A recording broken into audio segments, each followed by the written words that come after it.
Hey. Hey, David. How are you?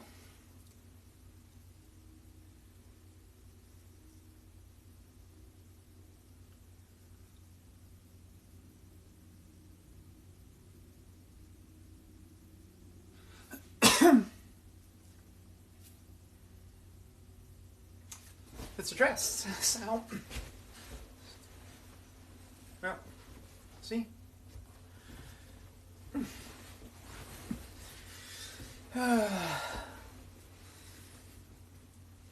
I just felt kind of springy today.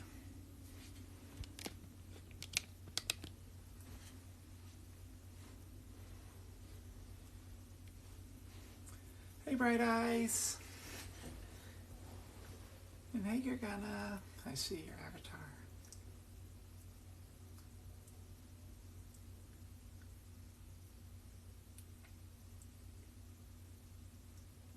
How's everyone doing today?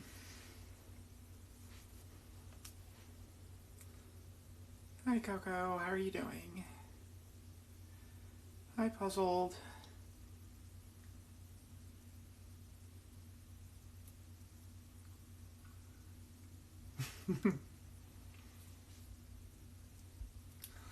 Hey, Omaha. Glad to see you here. Sedated, how's it going? All right. So, well, thank you. I was just in kind of a spring mood today, so I decided I'd wear my happy yellow dress. Hey, Connecticut. Hey, Chrissy. So, y'all, welcome to Tiffocracy. And hey, Philly. I am your host, Dr. Tiffany Alexis Nyberg. I am board certified in emergency medicine. I have 18 years experience. I own and operate an urgent care in Shreveport, Louisiana. And this is Tiffocracy. This is my show. And no more, and so basically this show is generally about all things evidence-based medicine and medical, and also I am openly and proudly transgender, and I will never try to hide that. And usually Tuesdays are Transtastic Tuesdays, so I usually do focus on the trans issues on Tuesdays. So one thing I don't do is talk about religion, and I don't talk about politics unless it relates to trans issues, because trans rights are, well, I mean, I'm trans. So today we have a special. We'll be having a special guest tonight. I'm actually waiting to see when she comes on. So I am having, we're going to be having Shelby, who was the person who was working for Texas Child Protective Services when, oh, there you are. Okay, Shelby, if you've never done a live or co-hosted a live before, basically you start your own live and I'll invite you, or vice versa. It doesn't matter either way. So. But once you start a live, you show up on the co-host thing on the far bottom left, and that's how you do the invites. So, but I've been very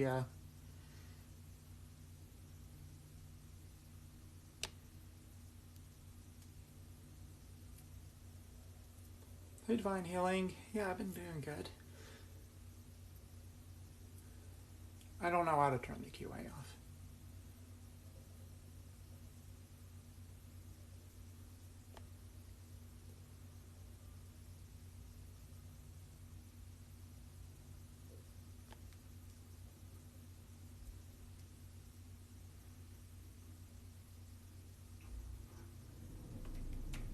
Okay. If somebody can keep an eye out and let me know when she's live so I can invite her, so, because otherwise I have to keep refreshing it and I can't see what y'all doing, so.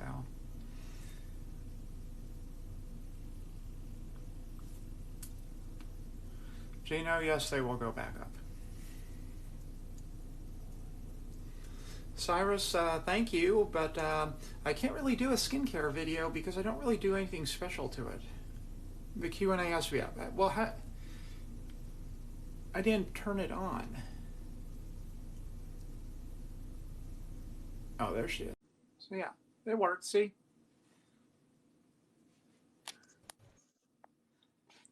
Hey, Hey, how are you? let me see. I'm good. How about yourself? Oh, pretty good. So I'm glad that you made it on finally. So I've been looking Yeah. forward to it.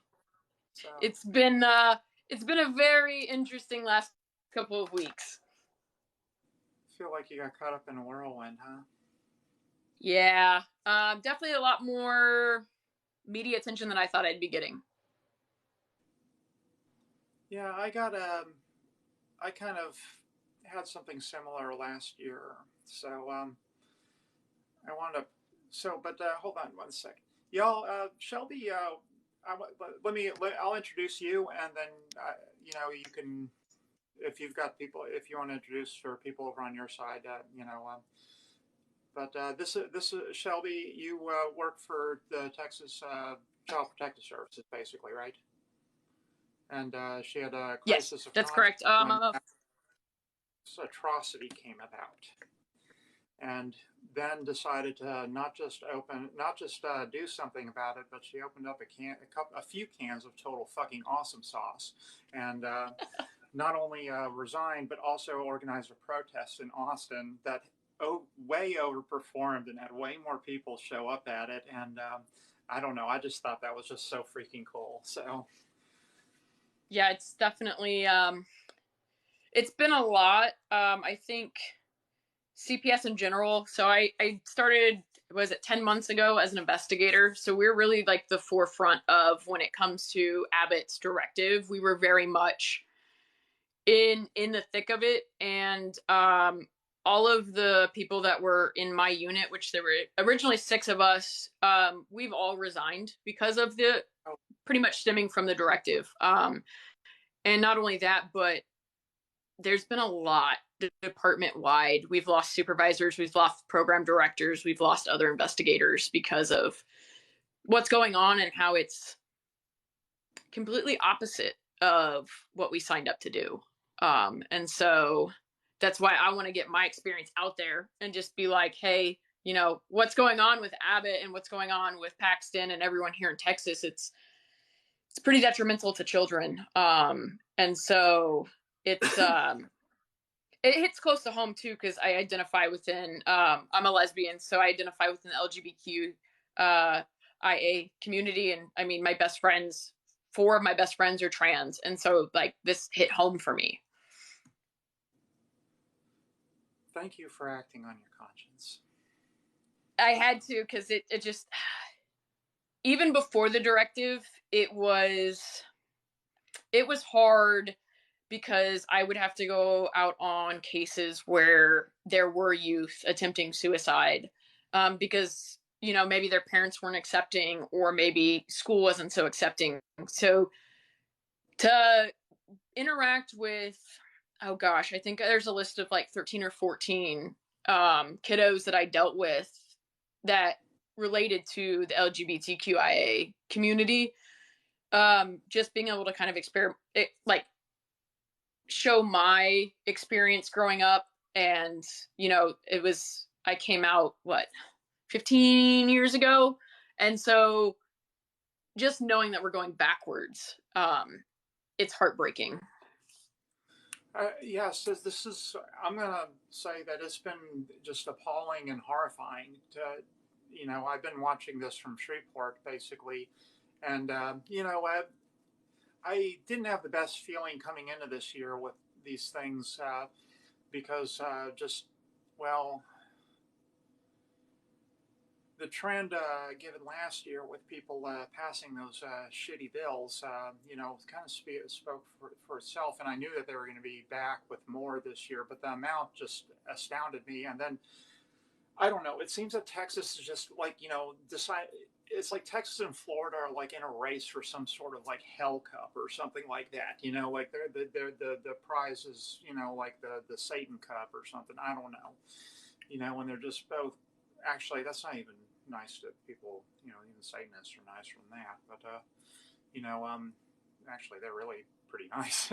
But the thing is I just, it's like they're trying to be innovators and like make things worse for everybody, and except for, I guess, cis white males, and they're just succeeding brilliantly.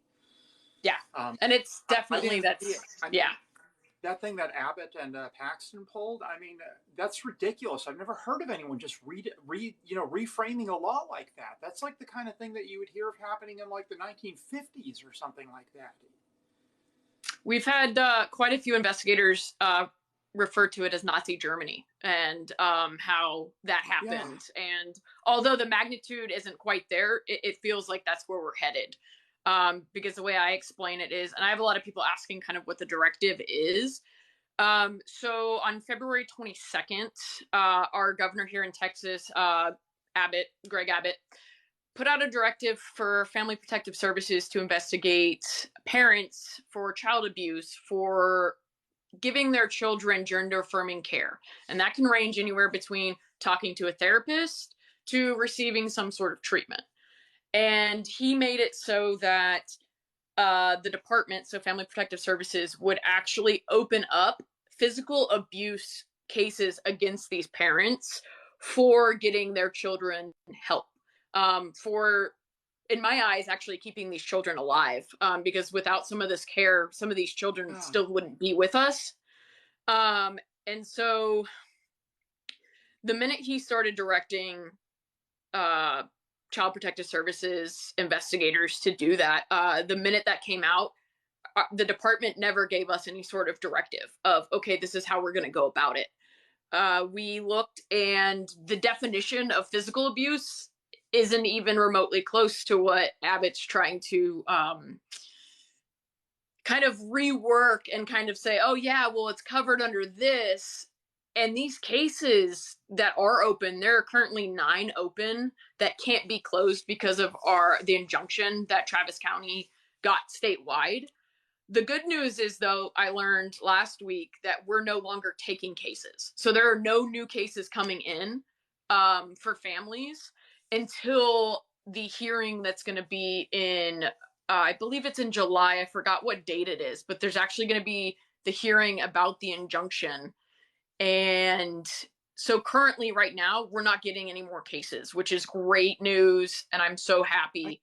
But we're still in the lives of these 9 families, and it's heartbreaking to know that there's people showing up at houses for parents that are actually going above and beyond to provide care for these kids. Yes, who have literally done nothing wrong except love Absolutely, their children enough to actually embrace them for who they are. Yeah. And one of my coworkers is openly trans man, and he actually received the first case here out of Travis County in Austin. And hold on, who the hell thought that was a good idea? I mean, so were they like seriously trolling him too on this? Because that's horrible. So the only people that I've come in contact with that are even remotely okay with this kind of directive happening are people at the state office that pretty much, okay, whatever we're told, we have to tell everybody else. I have not run into a single CPS worker in Travis County and surrounding counties that is okay with this. Everybody is actively, you have about 5 to 6 resignations a week happening. And you have people that are actively saying, we will not investigate. The problem is they can force us to go out on these cases if they were still active and the injunction wasn't in. And so my coworker was asked if he would feel okay doing it. It wasn't something that was forced right off the bat. And his thought process was, at least I'm walking in and they see that it's okay to be who you are. At least I'm giving them comfort to know that I'm not coming after them. I'm just here simply because I have to be here. And so the way he described it is the child felt a little bit more secure with the fact that you have somebody that's openly trans coming to tell you nothing that your parents are doing wrong. You're perfect the way you are. And that's even what he said. He's like, I'm not saying, I'm not going out of my way to say this is wrong. Like, it's not. And so I think I think for him, it was his way of kind of attempting to make it okay. But after a certain point, he was like, I just can't continue to do this. And I gave him props. It was a hard thing for him to do, to go into the family's house and, you know, talk to this child. But I mean, even in some of the documentation, he was like, you know what? Everything you're doing, be who you are, and don't let anyone tell you to be otherwise. And that, I think the hardest part right now is the fact that the media isn't fully telling what gender affirming care means. It's not it. And I've explained it to people. I mean, I've explained it to reporters for CNN. I've, you know, different reporters. I'm like, hey, this is not where 6-year-olds, 7-year-olds are not getting surgery. The only thing that we're happening. That'd be a gross. Kids under 18, that's against standard of care. People don't even exactly. No one does that in this country. No one does that. Yeah. And that's everybody thinks, like, even people that I've talked to, just friends outside of work, they thought that's what was happening. And I'm like, no, that's not it. That's not at all what's happening. And whoever's giving you that, you know, that idea that that's happening, it's the same. Not even close to what's happening. People have decided that they're going to call trans people groomers. Okay, it's the same sick bastards. Yeah, and I explained to people. I mean, I've explained to some of my own family members, like, hey, no, it's most of the time it's a social transition where we're, you know, using preferred pronouns, and appearance is being what you want to be and who you are. And so a lot of people also didn't understand hormone blockers. And so I've explained that to them, and I'm like, listen, this is something that it's literally just blocking hormones. That's no, you know, you stop doing that, your puberty is going to catch back up with you, and you're going to go back through the process. There's nothing that's not irreversible going on for anyone under the age of 18. And I think that's the biggest issue. And that's what I'm trying to work with CNN on, is to get this out. I want, you know, mainstream 5 o'clock news. This is what it means to receive gender affirming care, because unless you're in the community or you have people close to you that have received it or are receiving it, you don't know. Yes. And we do need to make a concerted effort on this. That's, you know, there's really only 2 ways, I think, that we can actually win these fights. And that would be, number one, to, you know, I mean, if we did something like pass the Equality Act, that pretty much wreck most of that stuff. I mean, that would be the best solution right there. Is just, you know, that would just make it all go away, because then it would be against the law to do that. Yeah. And state never trumps federal stuff. I know people ask with all these, even in the audience right now, they're asking, wasn't a HIPAA violation? Well, you know, governments like the Texas governments don't give a frog flipping fuck about HIPAA. Okay, they really don't. And care. I've even that's the kind of thing that might make a nurse or a doctor hesitate, but it's not going to make those evil SOBs hesitate. Okay, they're laughing at us thinking that HIPAA is going to protect us. Well, so and I've even have doctors tell me here. I've spoke to a couple different doctors that do give gender affirming care, and they said that, you know, it's a violation of Fourth Amendment. It's a violation of HIPAA. It's a violation of your right to receive medical care. And you know, there's compelled speech. There's the HIPAA amendment. I mean, the HIPAA laws, and there's you know, just all kinds of badness. But the thing is, we can't wait for, you know, and the Supreme Court may not back anything. Okay, it's kind of not really the best court right now. Yeah. So the thing is we can. The thing is, I'm not okay with spending years legal maneuvers fighting this shit. Okay, because you know what? In the meantime, a whole bunch of kids are going to die. Yep. And that's what I've explained. An entire generation is going to lose hope. We're not doing that. Yeah. Fuck that. Yeah. No, and that's why I was like, I can't stand by. And I mean, I was that kid at one point when I first came out that I attempted suicide. I can't let that. No child should ever think that that's going to fix problems. No child should feel like they, you know, are so unwanted. And for a cis white male in government to be like, what you're doing is wrong. Like, why is he trying to dictate something that doesn't even have anything to do with him? Much less affect his life.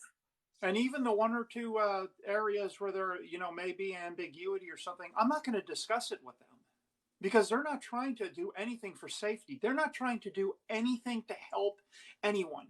They are doing it to be cruel. The cruelty is the point of their actions. They do not want to help. They only want to hurt the LGBT community. And they are And not going it's, to yeah. stop with trans folk. And I'm not going to give them a single inch. I'm going to fight till my dying breath to keep them from harming one hair unnecessarily on one person's head. Yeah, and I even explained it as Abbott's using children as political pawns. That's what's happening. And I've explained it to my friends that are, may not, everybody's entitled to their own opinion. If you don't think something right, that's fine. But you should never influence someone else's life and how they live their life based on your beliefs. That's just becoming blurred again. Because coming in with these kind of things, the Don't Say Gay bill that's happening in Florida, like, at what point do we say, wait a minute, we're still crossing these church and state lines and we're not allowing people to live their lives and we're telling them what's right, what's wrong. And I mean, I do want to address one question. So someone did ask, they're terrified of DCF investigators. I want to let you guys know right now, your kids don't have to talk to them. You don't have to talk to them. If they show up at your door, tell them to get a court order. Right now, they can't do it. They shouldn't even be. I was planning to ask you those questions and stuff. Right now, here in a second, yeah. So. Right now, they can't even show up at your door. If they're showing up at your door, get a lawyer. Because right now, all of those cases are stopped, and we're not even allowed to be taking them as intake. So if anybody currently in the state of Texas, from when the injunction happened a couple weeks ago until July, if anybody shows up your door, I highly suggest seeking legal representation, and Transgender Law Center has been a great one. Lambda Legal has been a great one. There are great opportunities. You can message me. I'll get you a list of different lawyers that you can contact. We're working on the website right now. Okay. We're working on getting that up, and it's also going to have a link or put a link on mine to y'all, because this is important stuff that people need to. Yeah, and I'm working on making a letter. So in the state of Texas, CPS investigators can go to the school first and talk to kids before even notifying the parents. We have 24 hours to notify the parents of talking to their child. But if you give the school a letter stating that your child is not to speak to any state government agency without you present, they cannot let us or CPS or whoever shows up, they cannot let them speak to your child. And so on the website that we have going is going to be a outline of the letter to give, and you put your information, and so you can give that to the school. And then we're also going to be having cards that you can give your kids that if they are pulled in to talk to somebody, they can hand like a business card style that says, I don't talk to you, I don't have to talk to you. What would be your advice for people like teachers or medical personnel that because I know that they're trying to compel teachers and medical personnel to do that kind of stuff, which personally I would tell them to go sit on a cactus, but that's me, and I know that I'm not the majority. So in the state of Texas, technically, if you don't report, it could be a Class A misdemeanor. That's our next fear, is that Abbott is going to take it one step further and start charging people that aren't reporting. So just don't be public about not reporting. If there's no proof that you said, because I've seen some TikToks where like, oh, I've never seen, trans youth before in my school, and neither of you. We need to keep it on the DL, and we don't need to be open about not reporting. Will you get in trouble? It'd be very hard to prove. Because you're not seeing that youth as being physically abused or emotionally abused or medically abused. So I don't want to say don't report, but I also want to say per Texas Family Code, the definitions currently do not put this category under the definitions of abuse or neglect. Yeah, because from what I understand, when Ken Paxton did that, that wasn't an actual legally binding. That wasn't like it wasn't a law. That was a legal opinion. Correct. So there has been no change to the Texas Family Code. Therefore, we attempted before the injunction happened to shut down all of the cases that we had. And because we're being so watched by Abbott and Paxton, they aren't allowing us to shut down those cases. They actually were monitoring our government emails and government phones to where we couldn't even talk about these cases unless it was in person or on our personal phones. What I mean, what is their freaking problem? I Yeah, mean, yeah, and that's not even protocol, because the way they're handling these cases, we deal with celebrity, we deal with politician investigations, all those can be talked about. But for some reason, they don't want us being able to talk about what's going on with gender affirming care. And so a lot of us have been very open about the fact of they're trying to maneuver policy to fit their political agenda. well, they're also trying to suppress the results of those from being public because the results are gonna. They're not going to be Yeah. kids getting sex change operations and stuff like that. They're going to be kids seeing a therapist or maybe being on puberty blockers. Yeah. And that's the worst part, is knowing that kids can't seek therapy, even if they're just contemplating like, hey, maybe this isn't who I am. And that's so I've been going to therapy since I was 11 years old, and that's the only thing that's made me last till my age currently, No, is because I was able to seek therapy. the only therapy that they don't that a lot of these states that pass these kinds of measures allow is conversion therapy, which is known to double the suicide rate for trans kids. Yep. Double it just by itself. Yep. Which the fact that that's still even out there is just, it's 2022. That's mind boggling to me to like even remotely think. And the thing is what these things are doing. They're going against all evidence-based medicine. Thank you for the butterflies, PA COVID. But that goes against all evidence-based medicine when they do that. I mean, the thing is this isn't 1926 and we don't know anything. We know that therapy saves lives. We know that conversion therapy doesn't save lives. It unsaves lives. We know that that with being supportive, we can reduce a suicide rate that's 9 times the general public to roughly the same as everyone else's. This is evidence-based medicine. We know this for a fact. And they are going against it just to bully kids in the most disadvantaged minority that exists in America today. What I would love to know is how the fuck is the general public okay with this? Because they're just not educated on what it actually means. And I don't think it's anything that's out there enough. And that's why I've made it my mission to get as much of this information out there, because even talking to people here where I live, they're like, oh, I had no idea. If I would have known that, I would have been completely supportive. And I was like, it's all about going and looking for the information, because I've even Googled it myself. I've spent hours Googling, okay, has there ever been any surgery under 18? I've not found anything. No, you'll find some kids that get top surgery, sometimes 16 or 17, but that's only in cases of like literally life-threatening dysphoria. Thank you, Susan, for the necklace. So, but but it's that's the only, and that's got to be something in which there'd be several physicians and therapists in agreement on that. That's standard of care. No one does that. No, you wouldn't do that just for somebody who is really bothering. I mean, that's it's. I'm not talking about someone who's just It's incredibly rare. It just does not happen. Yeah. And it drives me crazy that there are major news outlets that are reporting that it happens as fact.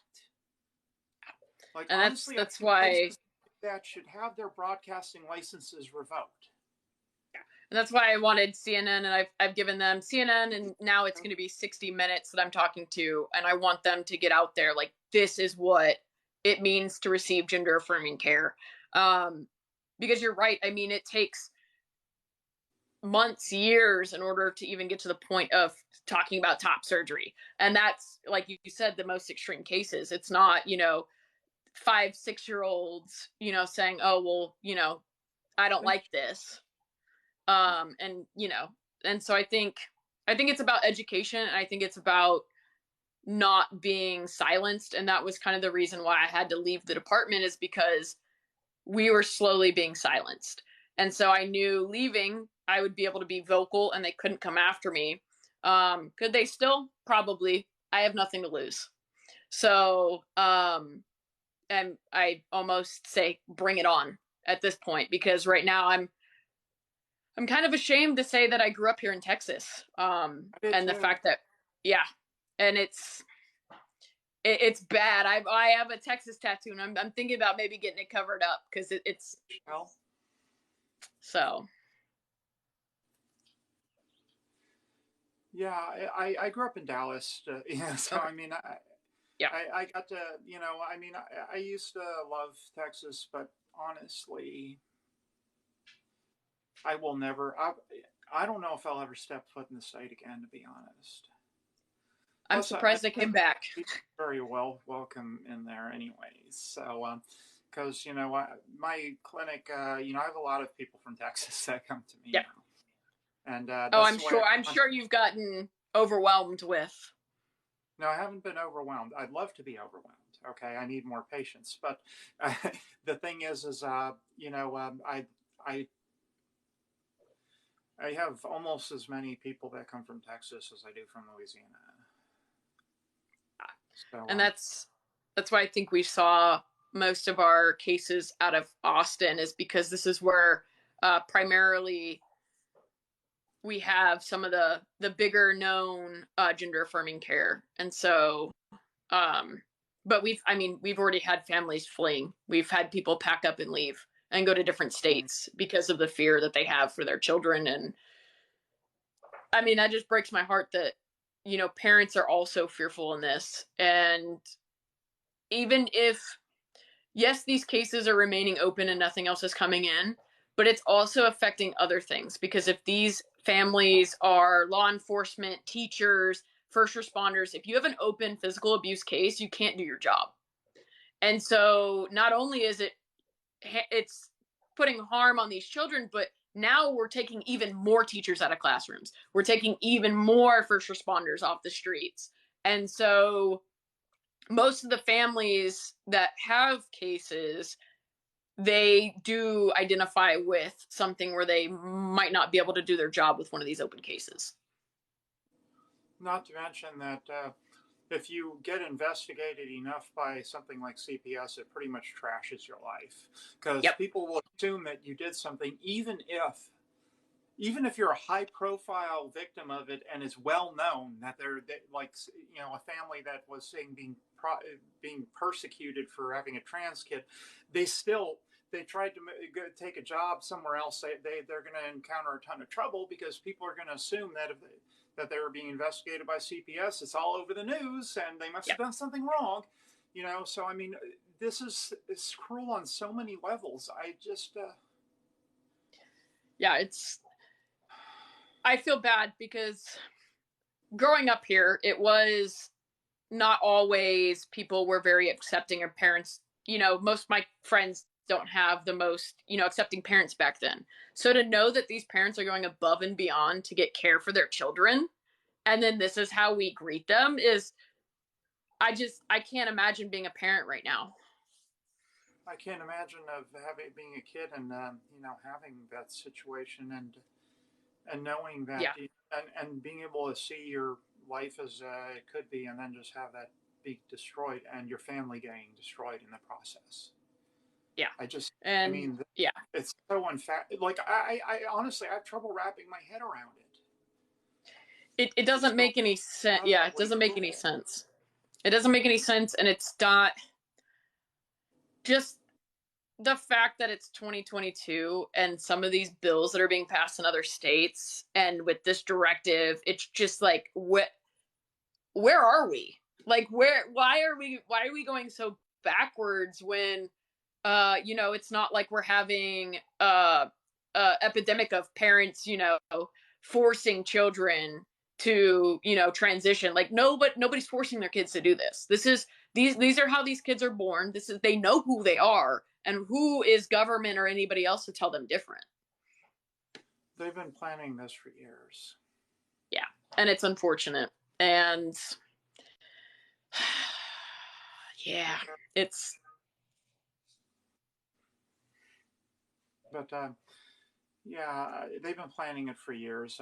Groups like the Family Research Council and the Alliance Defending Freedom and the Heritage Foundation, they started about 2015. They came up with their strategy paper. You can search it on the web; it's easy to find. But their plan is basically to persecute trans people to the point that no one comes out because it's not worth the hassle, through whatever means to do so.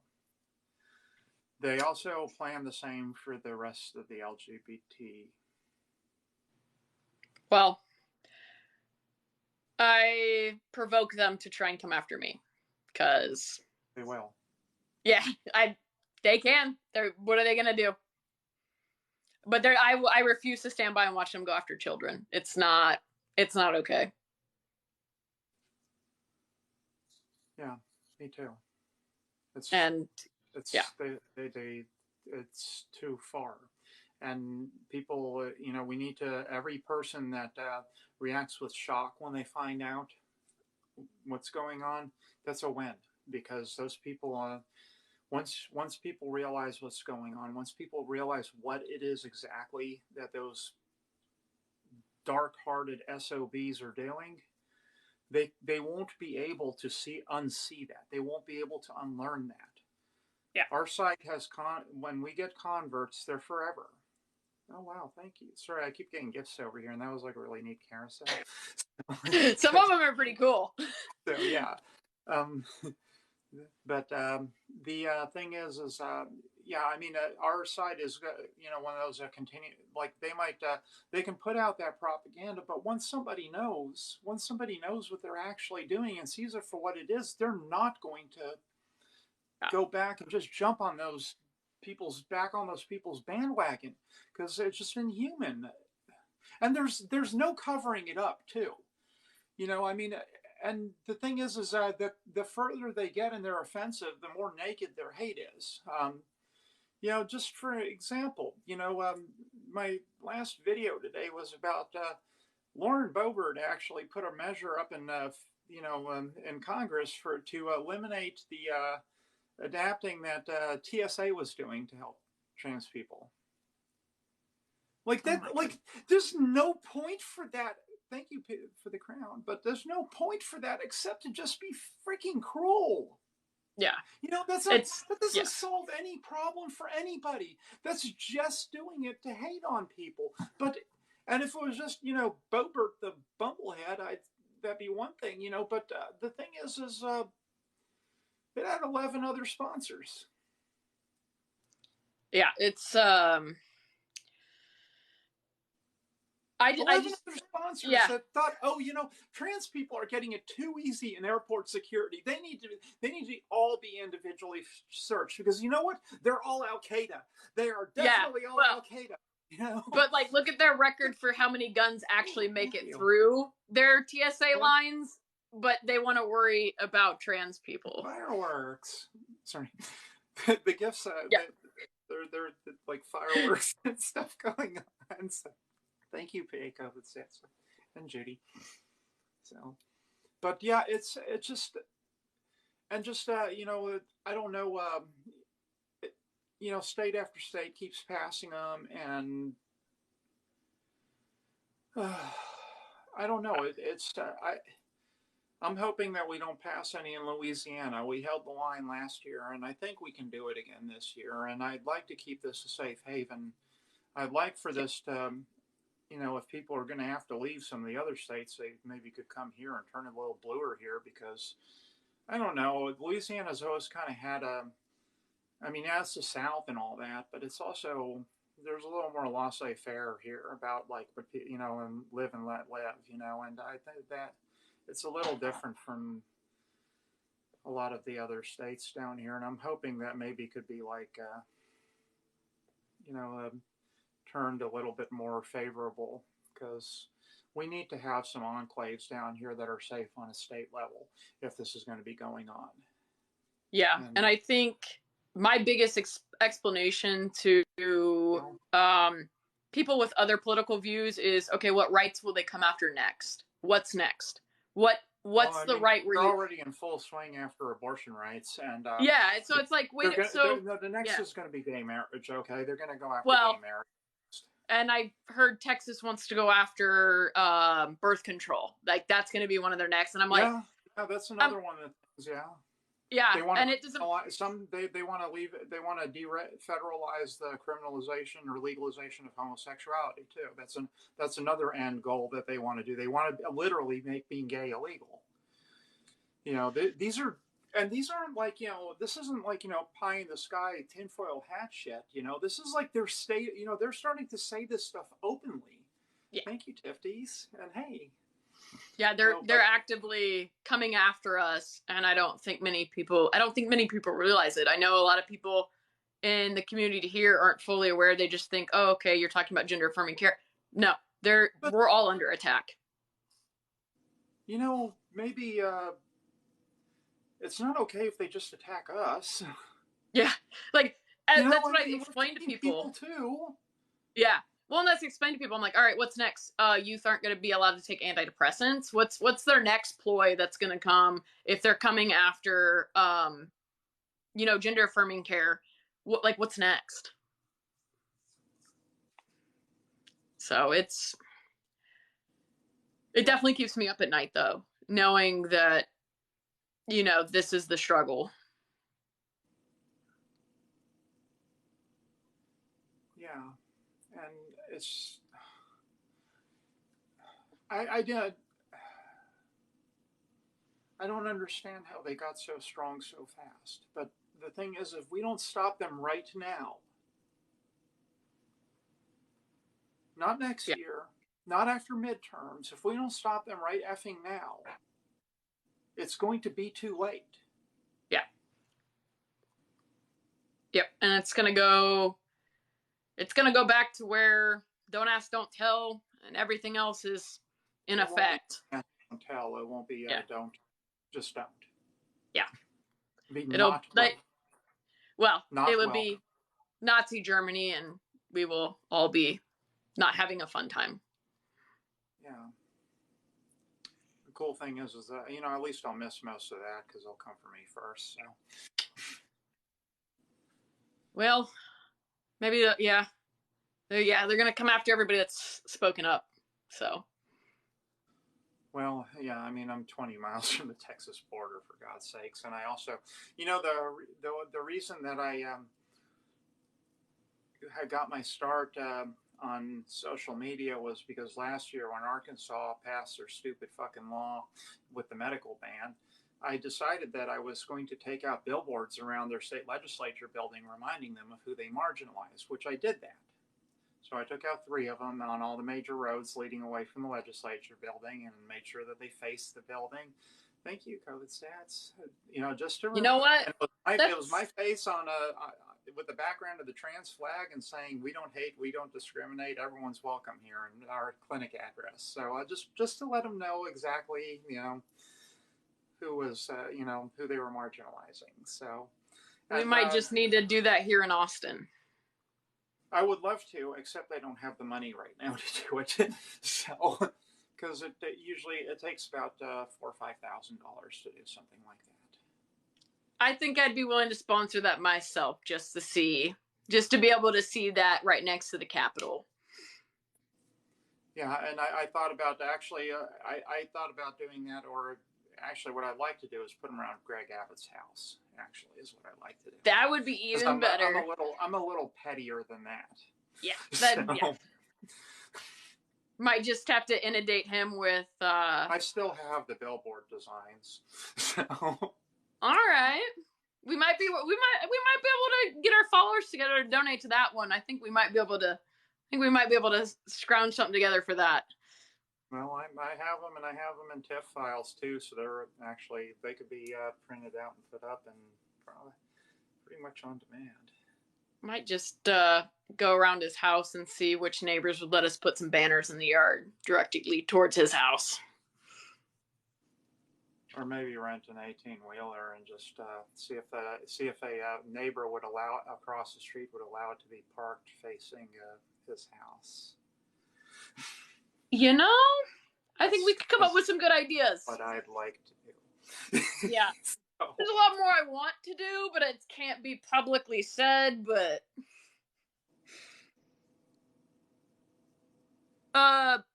Bree, what was your question that you have? I think she's been... I'm like semi-familiar with live.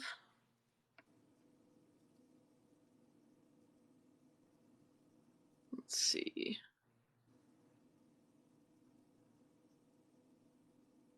See if she'll ask it.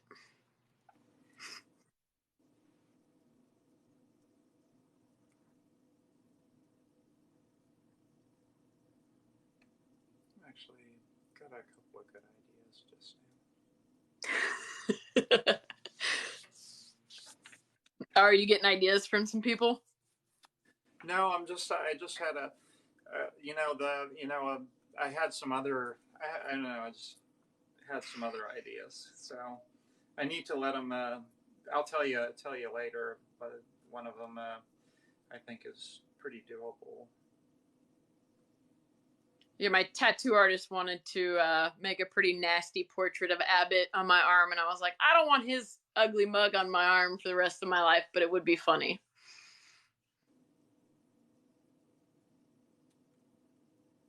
Okay.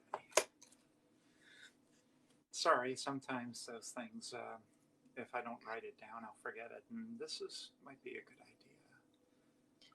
Can any job tell a child that they cannot have the right to wear the pronouns on their clothes mask? What kind of company are they working for? Because that's going to be a big one.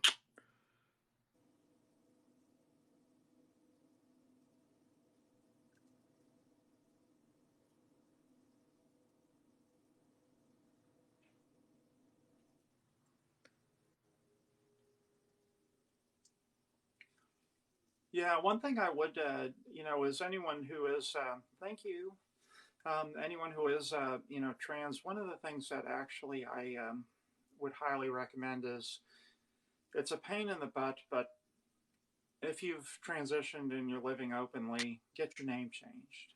Yep. Do that now. And do that now before they put bull crap regulations in about that.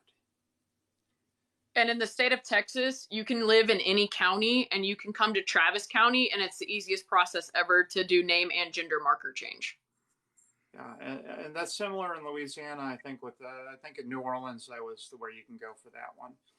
Yeah, I always tell people to come up to Travis because they already have all the forms. They're they're really good about it, and they're very accepting. And I mean, I have friends driving from all over just to come. Do it now as soon as you can. Get your name, if you can, name, gender marker, and birth certificate. If you can get it changed, do it now. Otherwise, they are going to. That's one of the things that's on the short list of things that they're going to try to eliminate. They're already trying that. I think Montana got shot down on their attempt, but they tried this year. There's a couple other states. I'd like to say Idaho because they're pretty high on the hell points score this year, but one or two others.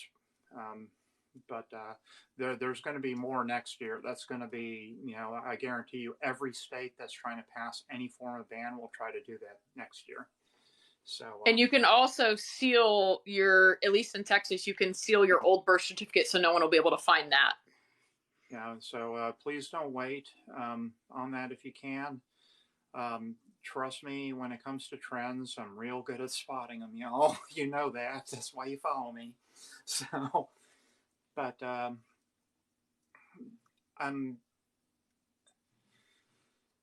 Now, So a lot of places now, when they have loopholes built in, that you can get a letter from a doctor that to get your gender marker and stuff changed. Which, if anyone needs it, I write those letters.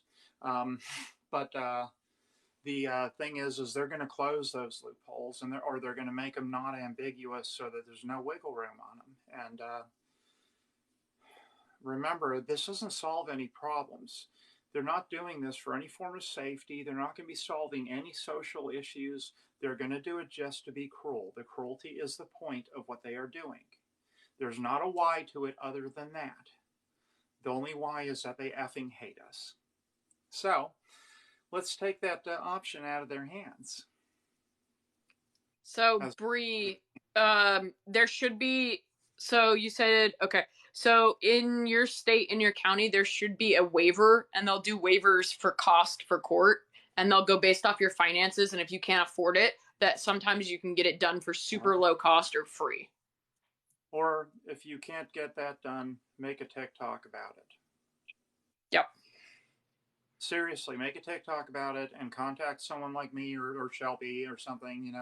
We couldn't pay for it ourselves, obviously, but we could amplify it, and stuff, and maybe help start getting helping people a little bit that way too.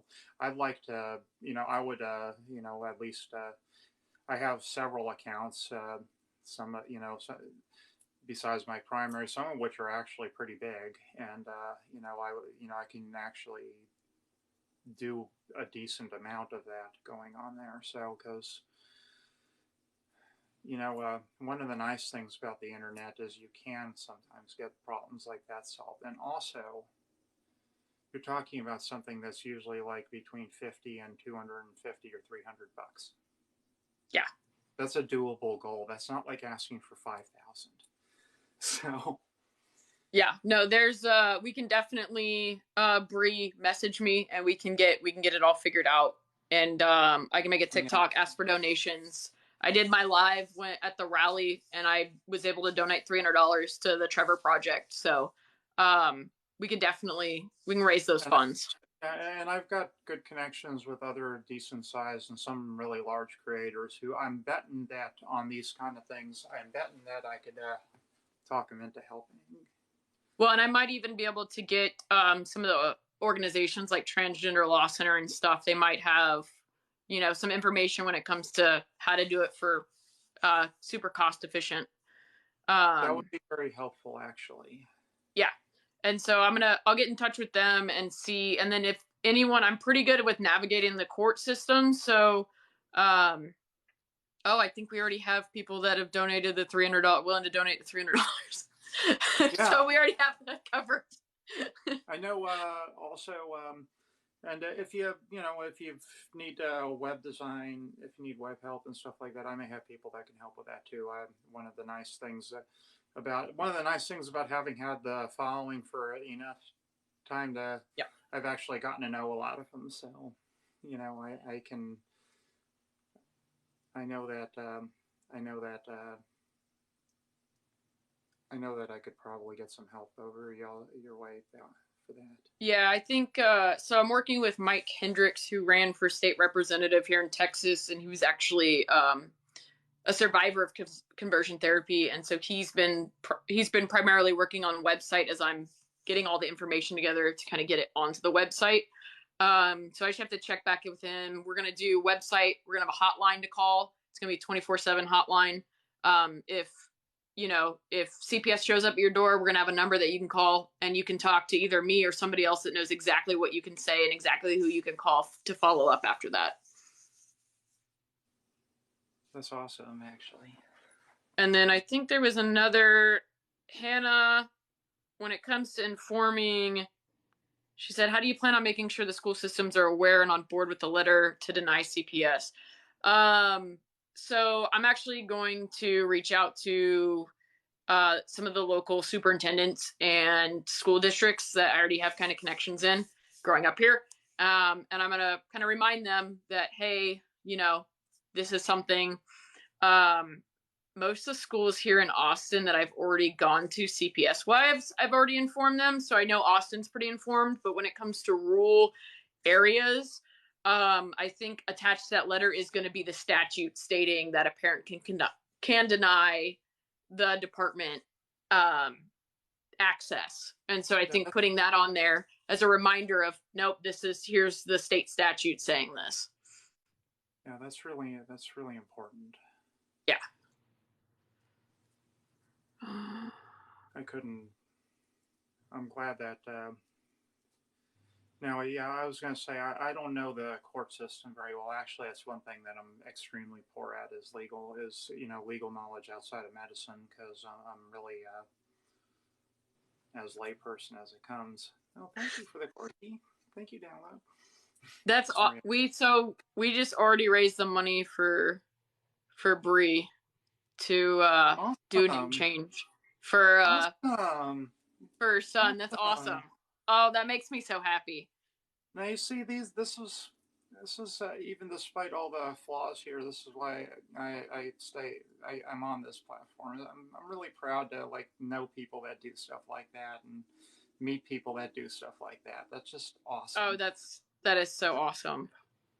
And thank you for Garland. Inform Hayes, Camille, Guadalupe, and Bear County. That's a nice little strip of power. Yeah, I'm going to be working on getting in contact with them as well. I'm in contact with some of the social workers in that area also. And so we're going to be getting information out through social workers at hospitals, other CPS investigators. I've made a lot of connections within the medical field when it comes to most of Seton Ascension. So we're going to be blasting the information out. As far as I know right now, a lot of the major hospitals aren't touching this topic and aren't going to touch this topic because their main priority is to give children care. And that's not their first stop to go receive gender affirming care. They're there for an emergency. And so they don't even want to get involved with that side of things. Send them my way. I'm 20 I will. miles I'm going to. I'm going to start sending them. Yeah. CPS has tried to take me to Foster. I follow standards of care. I mean, I do. I don't. It's not a blank check to just get automatic hormones or something. I don't believe in doing that. But I will. I'll never close my doors to them. And if they need medical care, I will get it done. Yeah, and I'll start. I know lots of affirming therapists and stuff like that too. So we actually have covered as well. Perfect. No, I'll definitely start with families, especially down in the Houston area and down that way. That'd make it super easy for them. I think that'd be the safest bet for them to, take a little road trip and then not have a problem. 3 hours from Houston and Dallas, basically. Okay. So I need to go right through Fort Houston. It's a little more circuitous, but it's about 3.5 hours. So it's I have several patients that come up from Houston. So, the real Jake, message me and I'll help you get information. He's talking about CPS has tried to take him from foster homes.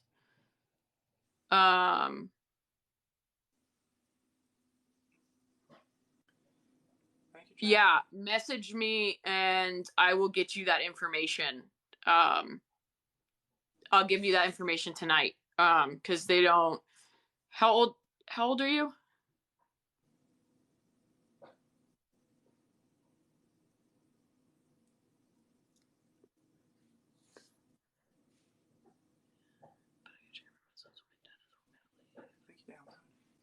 You're 16. Okay. Message me and we'll talk about this not so openly. That way you're safe. But yeah, message me and we'll get to the bottom of it.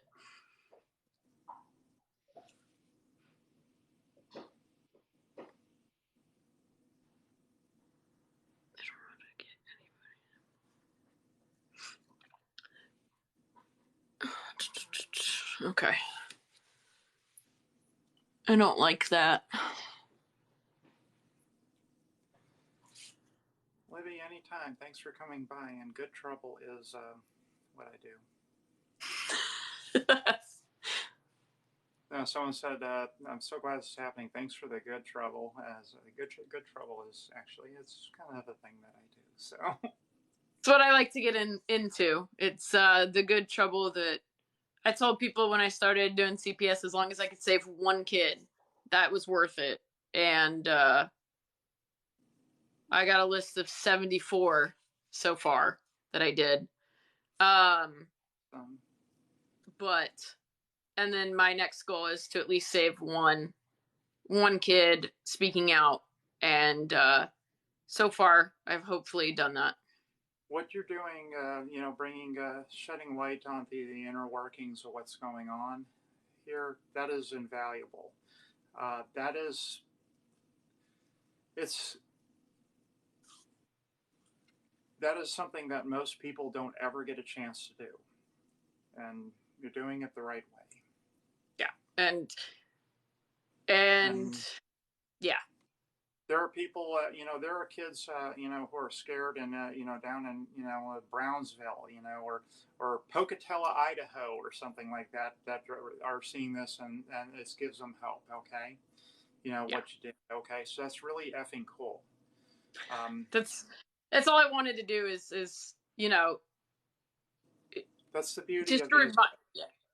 What was of that? of of the online platforms is sometimes you can knock it out of the park and reach so many more people than you ever could have with any conventional campaign ever.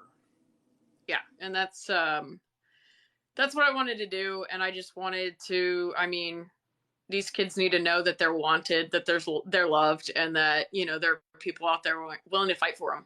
And I don't even know any of the kids that I'm fighting for, but I have no problem doing it because it's the right thing to do. And even growing up here in Texas, it's I know what it feels like to not feel welcomed in the bathroom, or I know what it's like to not feel welcome on the sports team. And so no kid should go through that. um, no kid should feel that way. And if me going through everything I went through helps one kid not have to go through that, it's worth it. Exactly. Exactly. Our our fights are the same. Yeah. Yeah. I'm still so happy that they were able to get the money for Bree. That's Yeah, awesome. that's I've had a couple of things like that occur during lives before, and it's just really awesome when that kind of stuff Yeah. happens. No, it's just So like I it just you know what? and it gives you it gives you hope for humanity too when stuff Yeah. like that happens. So No, and and it's just so it's awesome. yeah, it's just sometimes sometimes you get to see something beautiful. No, that's definitely wow. I love that. But yeah, no, like I said, I'm pretty familiar with the court system. So even if you have people that have questions about name change and all of that, I'm pretty familiar with the processes in most of the states now because I've helped a lot of people go through the process. Um, so if anybody has questions about the name change process or forms to file, how to fill them out, feel free to message me, and I can definitely get you in the right direction. Would you mind if occasionally I send somebody your way about that? Oh yeah, go for it. That's what I'm here for. Yeah. That's actually a resource that, like, I mean, there aren't too many people who actually know these kind of things. Trust, Yeah. one of the things I do is I actually collect resources, and I actually have a database of them that's one of the largest on Earth. Oh wow. But those kind are actually exceptionally hard to find is why I say Yeah. I've actually looked at most of the databases that cover the US. I've looked through them and assimilated them into mine, so I mean I've got a good idea like what resources are easy and hard to find. And the name change thing is actually ridiculously confusing. Only like the NCTE really has you know um, on the surface findable stuff. You Yeah. can find it, but usually it's like some sub forum in like a on like some private web page or something like that, or you know and you really have to be good at digging to find them, and or you have to find the Facebook group everyone's in for that state Yeah. for whatever trans advocate group, and and get them to tell you, and it's just so hard to do that. Yeah. And So before most CPS, I was private investigator. So oh, I'm a really little bit. I can find things. awesome. Yeah. I'm good at finding things, but it's more like the news thing. I'm not so good at not as good at finding legal stuff. Legal stuff to me is like a foreign language. I just just like a lot of people say that about medicine. Well, that's how legalese is to me, and not only that, but I'm Yep. scared of it. So Yeah. No, I've helped many people get married, get divorced, and name change and sex change. So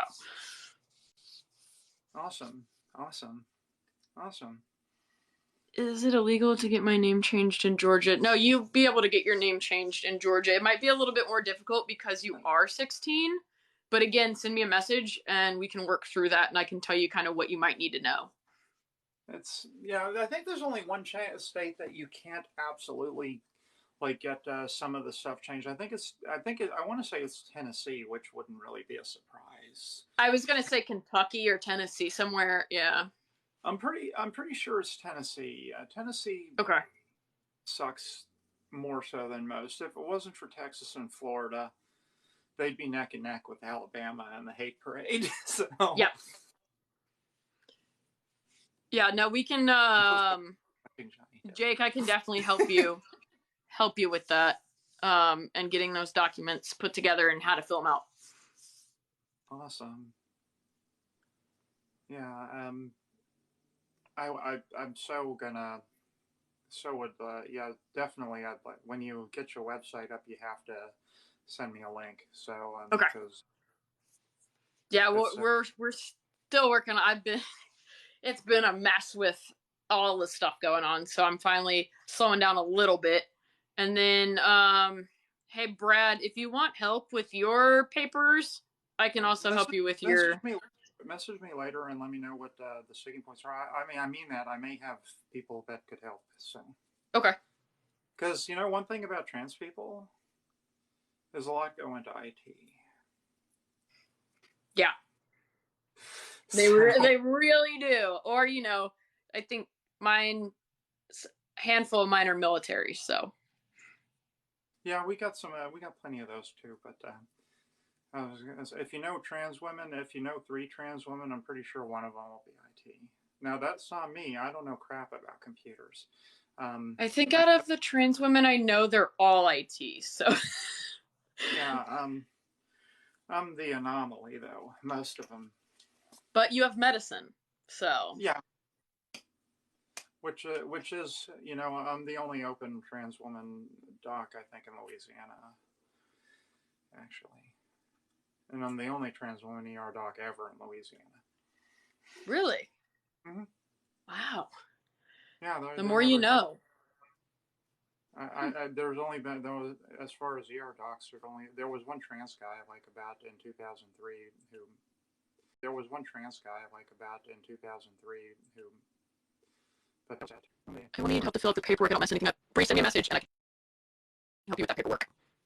And we can get that done. That way work won't give your son any more issues.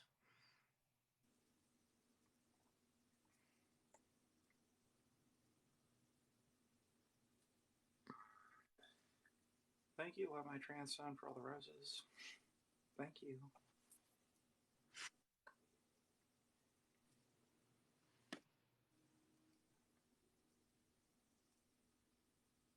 Hey, happy lady. Well, it's good to see you. How are you?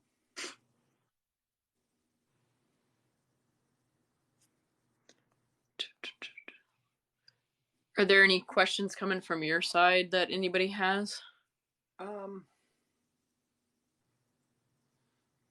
Actually, most of the ones we answered as this went on. So, but yeah, if you have questions, y'all ask away, please.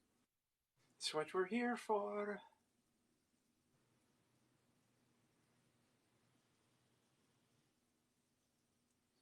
I'm good, lady. So just enjoying what I like to do on Tuesdays and Thursdays. So nighttime notes. Can I donate to your time? You don't. If you want to donate, there's a link on my main page. It's for the Trevor Project, and I highly, if anybody wants to send me anything, any any donations I get during the videos, I send everything to the Trevor Project, because of the work that they do. So. Yeah, my donations generally go towards my clinic, and basically that it defrays the expense for people who can't afford it. Basically, is what it does. So,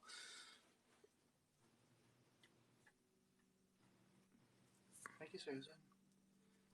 Bright Eyes, I don't have that. I mean, I have decent connections with that TV station that I'm usually on, but they're not like I can call them up and be on the spot on demand. So I don't, because someone asked if I had a connection with the, I'm on some of the local stations from time to time. So um, and I mean, I might I may have somebody who might be interested actually. If you want a media connection, I might actually have somebody now that I think about Are they it. looking? What are they? They Are they looking? actually wait. I actually do have somebody. They aired a story by me and somebody that I know in Texas who was one of the parents who was affected by this, who has a kid who's like 8 years old, who's a like I've not that's a family friend. The one up in And Dallas? um, I think they live in San Antonio. No, I don't think Okay. they're being investigated. I think, but they're actually they're thinking about fleeing the state. Oh wow. But they didn't give. They interviewed under pseudonyms, but the segment aired like a month ago or a month ago. The reporter that did that actually, I might could if you're interested in. I mean, it's only a local station, but if you're interested in maybe talking with them, I can see if they'd be interested. I think they'd actually. What is the Trevor Project? Helps LGBTQIA plus when it comes to suicide for prevention.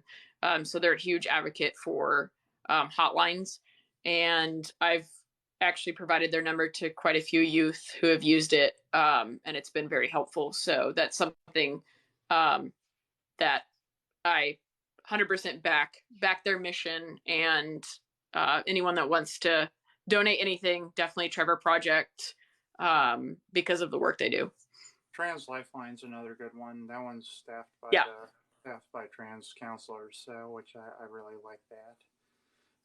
To the person who asked the COVID question, this one's trans rights this show. Sorry, I'm not going to get into COVID information on this one. I'll be doing that Thursday. Okay. I usually most of the following that I have came about because of my COVID information. Because when it comes to finding medical stuff, I'm real good at that. Actually, most of the hashtags for like Omicron and stealth Omicron and all that, I actually was the first to use them. So oh wow. I started. So and so I usually get a lot of those questions, but Tuesdays are that's the Transtastic Tuesday, and when I have somebody who's actually a fighter in the struggle, I'm not doing COVID today. So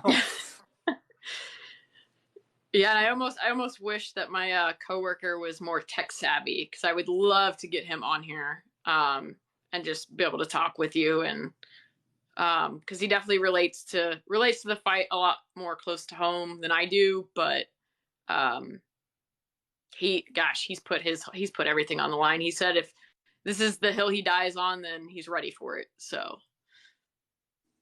yeah. So the similar here. So it's just it needs. I told him I'd be standing right next to him. So and so will I, proudly actually, because we're doing the right thing. oh yeah. And I just, like I said, I want to get education out there, and I want people to understand what it actually means, and not just from a political standpoint of what is being said it is. Oh, they're going to the courthouse in the morning. That's awesome. Awesome. Yay. That is, I'm so happy that for like y'all. makes me so happy, actually. I know that's just, really cool. That's so awesome. So, I'm so glad, Bree, that we were able to do that. And yeah. I hope it helps your son a lot more at work. And now, if they do give any pushback about the name, then it definitely they can't do it at that point. So definitely, if there's still some sort of discrimination federally, it's not allowed. So let me know, and I can get you into contact with people that you need to be in contact with if the discrimination still happens.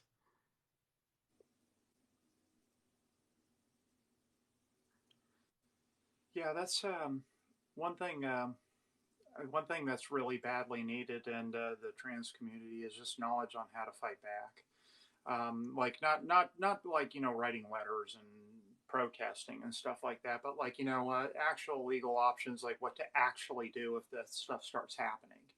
Yeah. Or somebody, and there's other situations too that would be handy in too. Like what if you come out of the bathroom and there's two cops waiting for you outside? Like just scenarios like that, which are actually, that's like trans nightmare fuel, by the way. So yeah.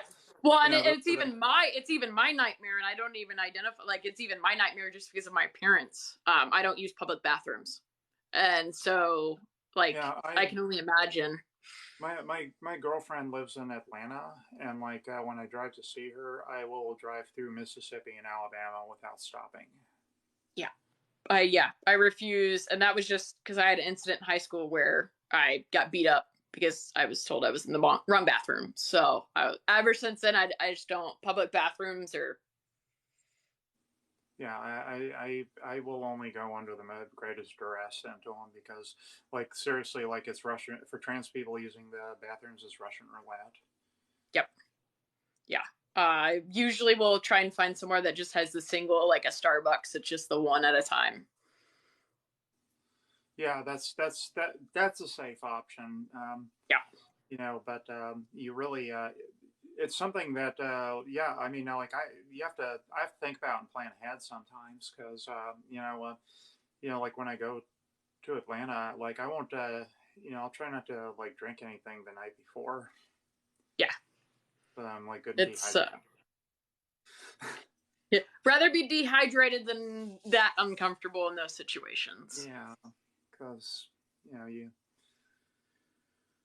it only takes one psycho or one bad cop. So Yep. And then you're ruined. Yeah. And then yeah, it's which at this point, like, just go to the bath. It's a bathroom. Just go to the bathroom. I don't care who's in the bathroom. I'm just here to go to the bathroom. Like, I don't understand why it's such a big deal. Like, that was actually a video that I made today, and the clock app in its infinite wisdom suppressed it for a couple hours just because they're just sons of.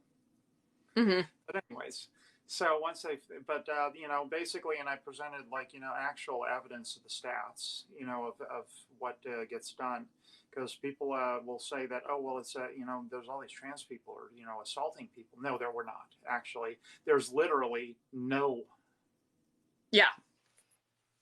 increase in that when trans people use the correct bathroom, but we get sexually assaulted over two times more if we use the incorrect the birth sex bathroom than if we use the correct bathroom.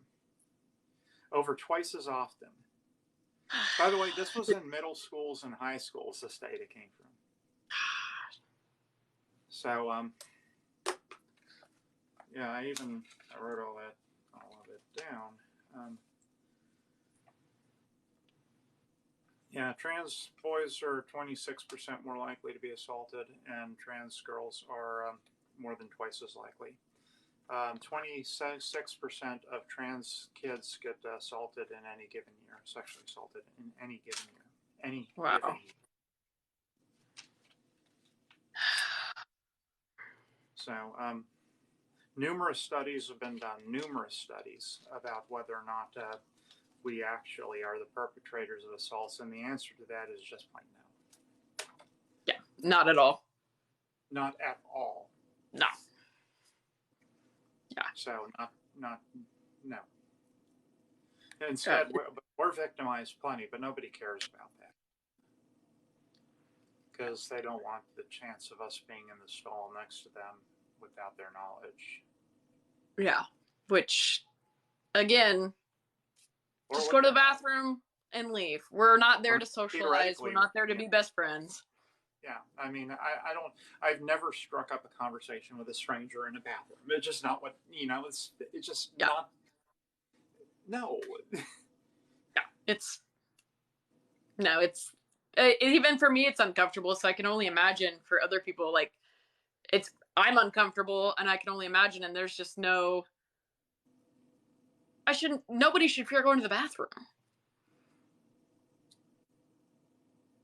Yeah. In a stall with a door. Then... Yeah. All the LGBTQ bars have it right, though. Just use the bathroom. Who cares who's next to you? And move forward. No issues there, though. Yes. Yes, no one cares when no one cares. Yeah. So, yeah. But yeah, so it would be nice to actually, be able to, drive 9 hours and stop whenever I needed to, because that sucks. Yeah. No, I can imagine. I mean, and even stopping in a gas station bathroom isn't the best most of the time anyway. No, it's not like you're like, in the Ritz or anything, but I mean, crap, the right to, you could, I mean, I've done it a few times. If you can go in there and just be out within 2 minutes, it's doable, because they're not going to be able to call the cops and have them get there that quick. But I mean, you know what, I'm sick of, I don't want to have to fucking think like that. I mean, just wanting to go to the bathroom because it's been 2 states since I did so. I'm not trying to rob a bank.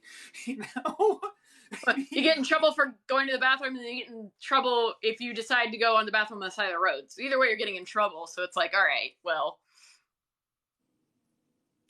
And and I'm sorry, but I'm never going to go into the men's bathroom, because plain and simple, you do that in Alabama and they'll kick your ass. Yeah. It's the world we live in is going backwards so quickly. Yeah. Not really sure what we can do about that. Educate. Up and not take it anymore. Yeah. Fight back and educate people that just aren't educated in it. Yeah, download, that's, by the way, the bathroom thing, that's not even like one of my bigger worries, by the way. So, I have to live knowing that at any point some jackass lawmaker could pass a law in my state making me a felon. And then I can go to jail. And can you guess what jail they put me in? And can you guess what happens to me if that happens? Anyone want to take a wild guess? Just putting more in danger than protection. So, yeah. And that legitimately could be the end of my career as someone helping others for 26 years. And it could be, my reward could be to be a felon that gets murdered in prison.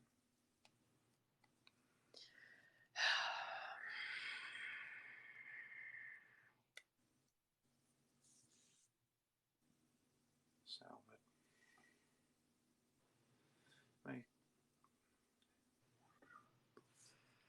Maria, yeah, actually, I know about the Church of Prismatic Light.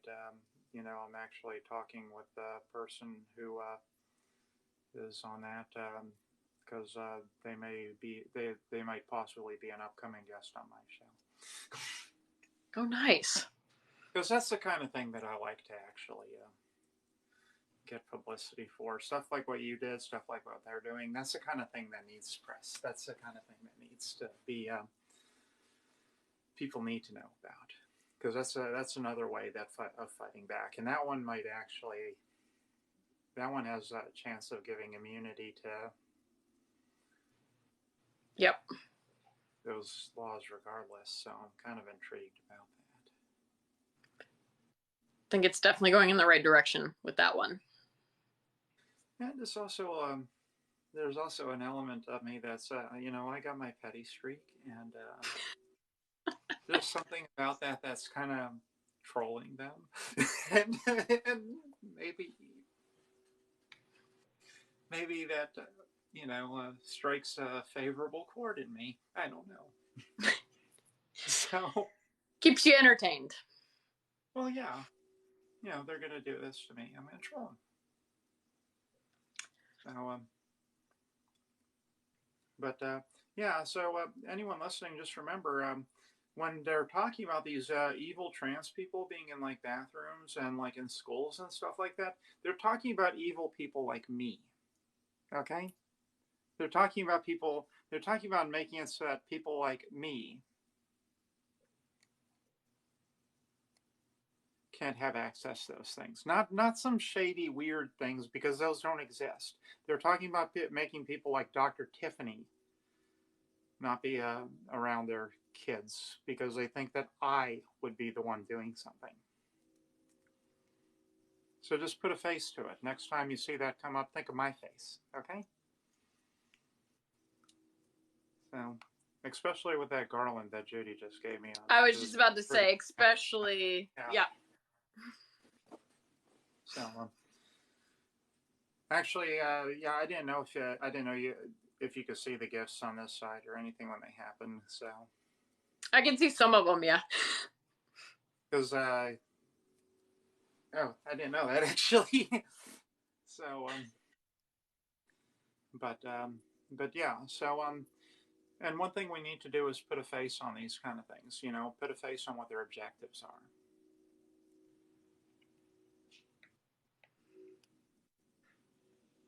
So, that's why I put those billboards up. I love that, and I think we can come up with some good ideas for here in Texas. Well, if you want, let's brainstorm someday. Yeah, I think Abbott's house is a little too close to me for me not to do anything. It's irresistible once you start thinking about it, isn't it? I know. We already took over the Capitol. Why not take over his front lawn? Because it's so doable. Oh, it is. It really is. It is so doable. Yep. Let's picture the 18-wheeler coasting up. Oh, just imagine parking it in front of his house and then go park it right in front of the Capitol.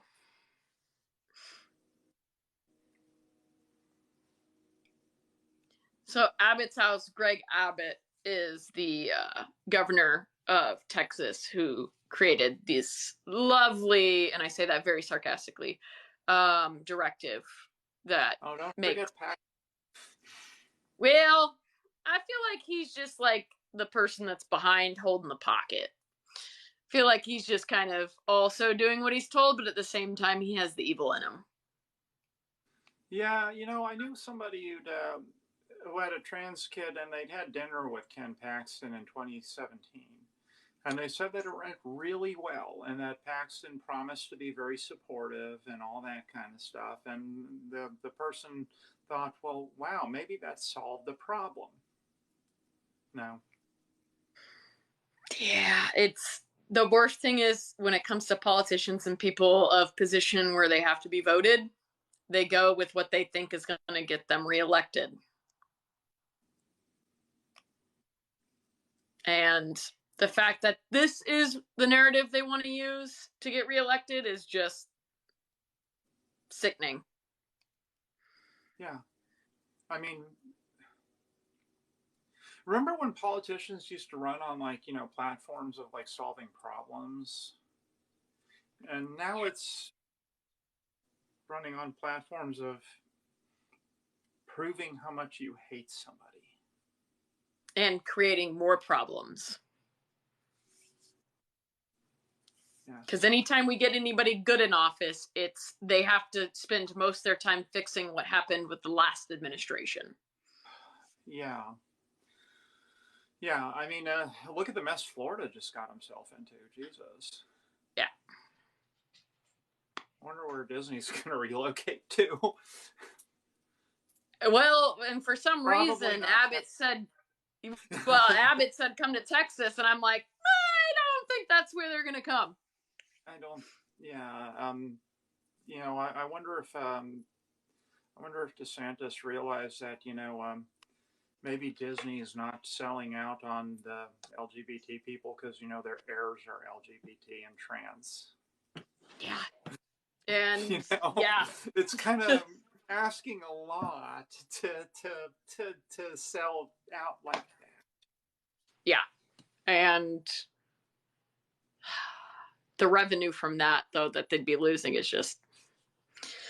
I'm scared to see what direction Oklahoma is headed. Yeah, I'm scared to see the direction most of the United States that are predominantly red states are going. Yeah, Kansas I think overrode vetoes on a trans sports ban and a Don't Say Gay bill today. So it looks like they're going to get to have those choice. Most of the Midwest the Plain states are just horrible, and Oklahoma is leading the pack, to be honest. Yeah, and it's wild how they're okay with marijuana, but then they make all these other. It's the pick and choose platform. Yes, and there's no friendly states in the South. The only, maybe, there's friendly places. There's Austin, there's New Orleans, there's Atlanta. Yeah. But it's very, state-wise, it's not. People need to move to one state, and we need an enclave down here. We all need to pick which one has the best beaches and just take it over. Well, we got New Orleans. That's a lot of fun. Okay. Which I've never been to, so I'm gonna have to make a trip. Oh my God, it is a lot of fun. Well, Rena, Houston's in Texas. Texas is never going to come around. Yeah, not at this point, and not with what they did this year. Because see, part of the reason they do this is because they want to run people off. Because they know that people aren't going to vote if they're not in the state. Yeah. Are there upcoming rallies or places we can find ones close to us? I always suggest going on the Human Rights Campaign. They have a pretty solid list of rallies that they have coming up. I know that they've been going around Texas a lot. I believe two weekends ago was tomorrow, I believe, in Baton Rouge. Was there? Okay. Yeah, they've been pretty good with. Think about it, late last week. So. Can't believe the federal government allowed this to happen. I'm shocked that the federal government hasn't stepped up yet. Yeah, I'm really shocked about that. And it's the only chance that we legitimately have. Because fighting all these things in court is a fool's errand. There's hundreds of them right now. And many of them are passing or are going to pass. I mean, there's dozens to fight in court already. That was part of their tactics, is to overwhelm. They wanted, because they knew that, if they did this all at once, there was no way that people were going to all get, be able to knock them all down. And then they can keep doing it year after year this way and burn us down. The I only don't way think, we can fix this yeah, is to just shut it down at the federal level. yeah. That's And right. I don't think Texas really realized that all of us that would come together to kind of speak out upon, because I know there was 15 of us that were on the amicus brief for the Supreme Court case that's happening here, speaking out against CPS and the involvement with the transgender, the gender affirming care. And so it should be interesting to see how July goes, because there are former employees that will be testifying when they attempt to overturn the injunction. And so I think the information that we're bringing to the table is going to be kind of eye opening for a lot of people to realize kind of what's going on within the department already, and how wrong it is for the governor and the attorney general to be adding in something that's not even remotely close to child abuse or neglect. So I think and I think also it might be the federal government stepping back, waiting to see what happens before they step in. Well, I mean, it'd be nice if in the meantime they did something about the other 38 bills that have already passed. I mean, Yeah. because, we're not. It seemed like the timing, at least recently, seemed pretty close on point with everything happening in Ukraine to kind of cover up all the other little stuff going on. I'd like to say, I think they pressed it a bit harder now than they would have, but I think, I mean, they've been years in the planning of this, and like last year they got a few of them through, and that told them that they were going to have success if they tried again. So Yeah. they doubled down even more. If we were to shut it all down right now, they'd have spent, over $1 billion making this happen, and they'd lose it all. It would be a tremendous victory, and it would break their spines on this. So I'd love to see that happen. Yeah, I hope that more people start speaking out about it, and I hope that it's brought more to light, because like I said, a lot of people that I know don't even know that these fights are happening because it's covered up so much. Yes. In some of these states, it's not public news. Yes, I know. I get so many people saying, "Oh my God, where is this happening?" No, it's in your state. Yeah, it's in your backyard. It's literally happening. Yeah, and no one's aware. That would never happen here. That would never happen here in Oklahoma. It's like, well, you know what Oklahoma just did this week? Yeah, it's because when you do evil shit, you do it under the cover of darkness and behind closed doors. You don't do this. They're not. They're most of these states. They're not doing this in the open. They're doing this at the end of a session, like at night, and passing this stuff, just announcing it. And they've played up this, the trans athletes thing because that's one of the very few issues which they can make an argument that might be palatable to a layperson. But the thing is then they shoehorn all this other stuff in on top of that, medical bans, and then they just the plain lying. I mean, they lie plenty about the athletes thing, but they just straight up lie continuously about the medical stuff. And, or Tennessee, putting up fucking placards on the bathrooms last year to warn that you might encounter trans people. I mean, what the fuck is that? Who thinks that's okay? Yeah. It's coming back to segregation, and we've been past that for many, many, many years. I don't understand how that doesn't get headlines, though, in a negative way. Like, I mean, how is this not getting people's attention? It should, and it should be very eye-opening to see people being restricted so much, because once we lose all our rights, they're going to start coming after other people's rights, and then it'll be an issue. It's not an issue now because it's not affecting the general population. Yeah, trans but the people minute it starts, most people, to be honest. And, because why? Because we're 1 out of every 100 people. I mean, who cares if 1% of the population drops off the face of the earth? So, they didn't fucking count, drops off the face of the earth. So, they didn't fucking count anyway. So,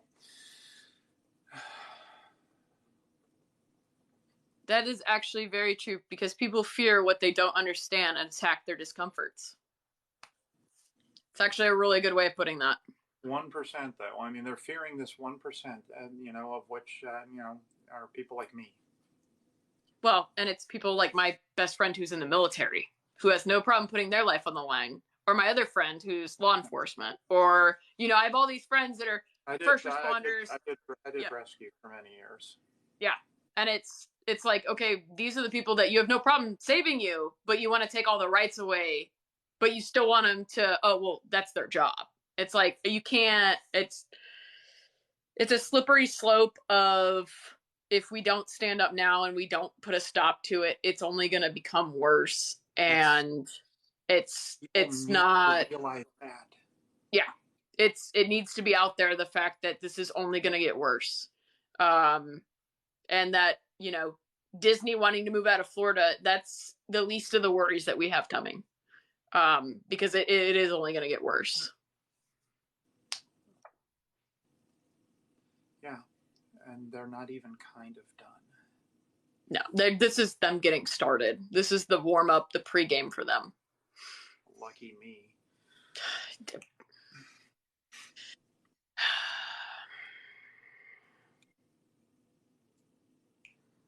Well, if they succeed, when they roll me over, they're going to think that, wow, that bitch was far more trouble than she was worth. Hey, go out with a fight. That's what I'm definitely not going to, I'm not going down easy. So, I'll start throwing other people under the bus that need to be politicians wise that comes to some of the stuff that they've done, and how come, their rights weren't taken away as parents. I mean, we've got an open case right now from a high profile celebrity that I'd love to get out into the media that hasn't. Well, that would just be a crying shame if that happened, wouldn't it? And I'm trying so hard. To be like, all right, it's, yeah, and if that got out, let's just say this very well-known podcaster with a raunchy mouth wouldn't be doing too good. Please tell me it's JR. I want. Oh, I know. I'm not gonna. But it's like. God. I want to so bad. Well, I will say this though. He's under investigation for sex trafficking his own children, and that hasn't made media. Oh God. Yeah. Brad, I'm gonna no comment on Brad's comment, because I had one of my followers already figure it out. I can't see your face. How else can I describe him? You ever watch Fear Factor? Yeah, I figured it was gonna. Yeah. I figured that's who it was. That's a dream come true. Yeah. And so I'm trying to get my hands on that report to just accidentally get that to CNN. Oh, that would be so beautiful. Yeah. Like I said, I'm going out with a bang. So I'm telling the department secrets, and I'm going to tell all the secrets. So it's, yeah. So I want to, yeah, but we don't treat that case special, but we're treating all the other cases special.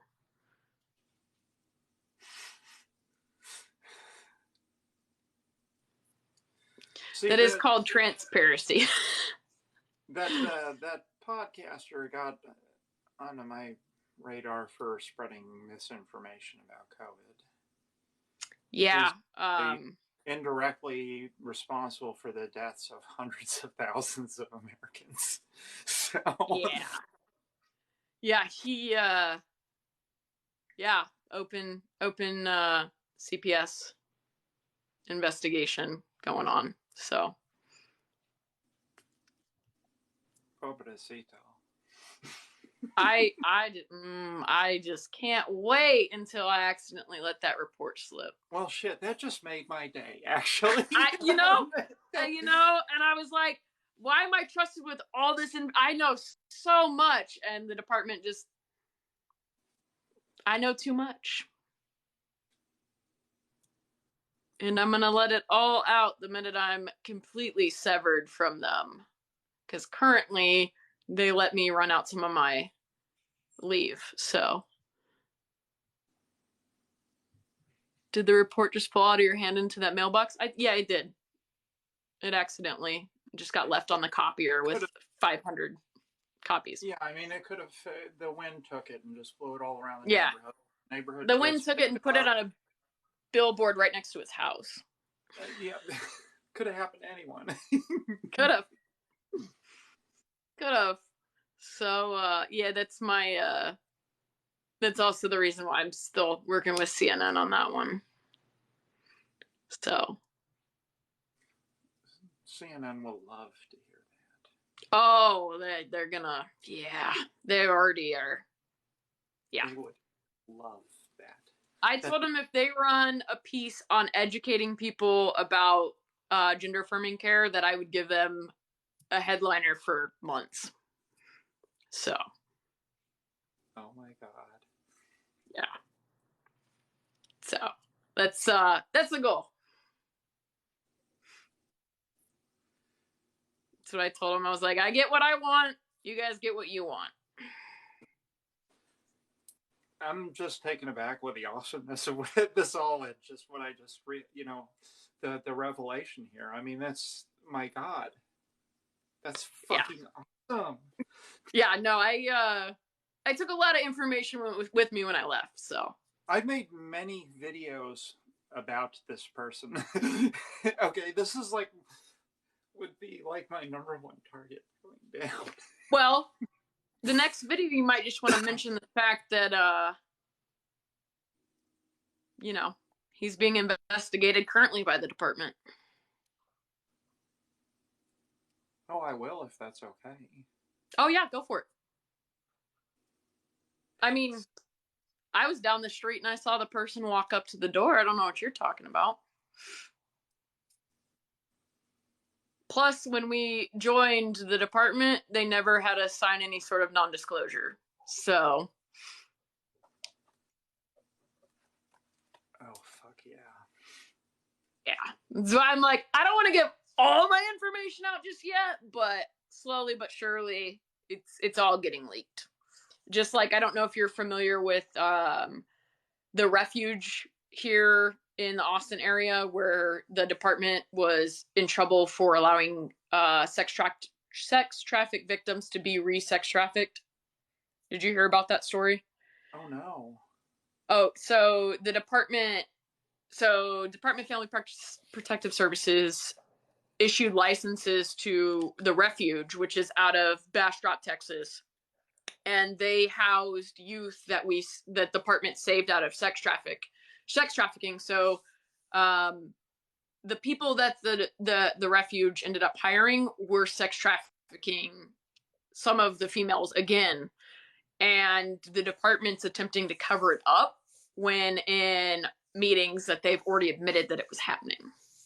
Oh my God. And that's not the only time that they have covered that kind of thing up. It was happening in multiple of our offices when we had children in our offices for children without placement. Oh my God. Yeah. And so they're trying to cover all of that up. And I said, nope. So I'm starting to let media know, hey, the department's trying to cover their butt in so many different ways that after learning that, after the directive, Child Protective Services is no longer protecting children. They're putting them in more harm's way.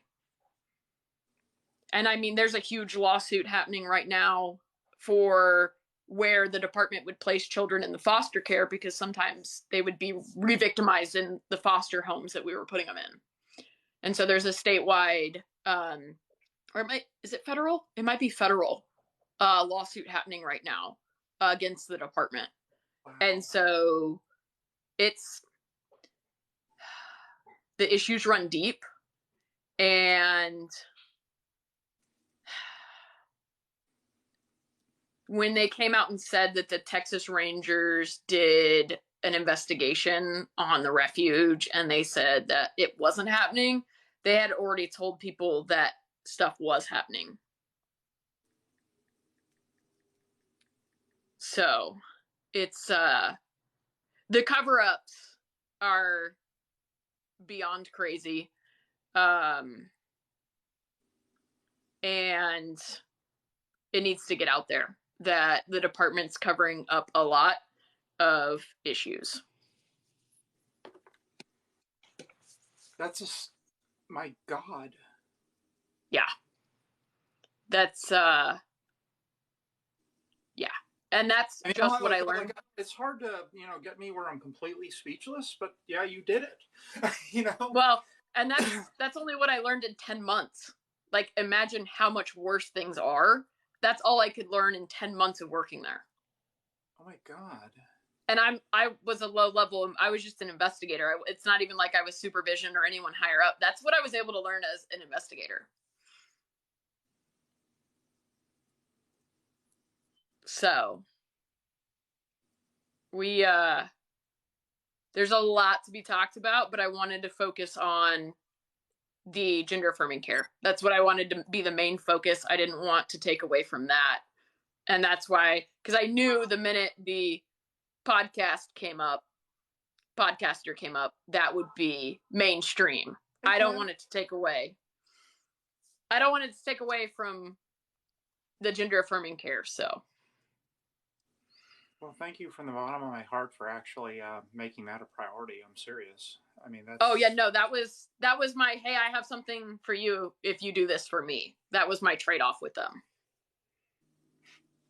So, which I have many more of. So hopefully, I'm excited to kind of see where it goes. And I'm hoping 60 Minutes does a good story about it all. I hope so too. Yeah. So I think that would do it. Make a world. Those things make a world of difference. Yeah. And so it's all about education. It's all about letting people know this is what it means. It's not, yeah, I can feed them headlines all day long, but let's educate the public on what it means to receive gender affirming care. Let's not, oh yeah, it's wrong, like what's happening is wrong and this is what, but like, let's educate. Let's use platforms, social media, TikTok, Instagram, the news outlets. Let's educate, because there's a lot of people that don't understand it because that's not anything that they're exposed to.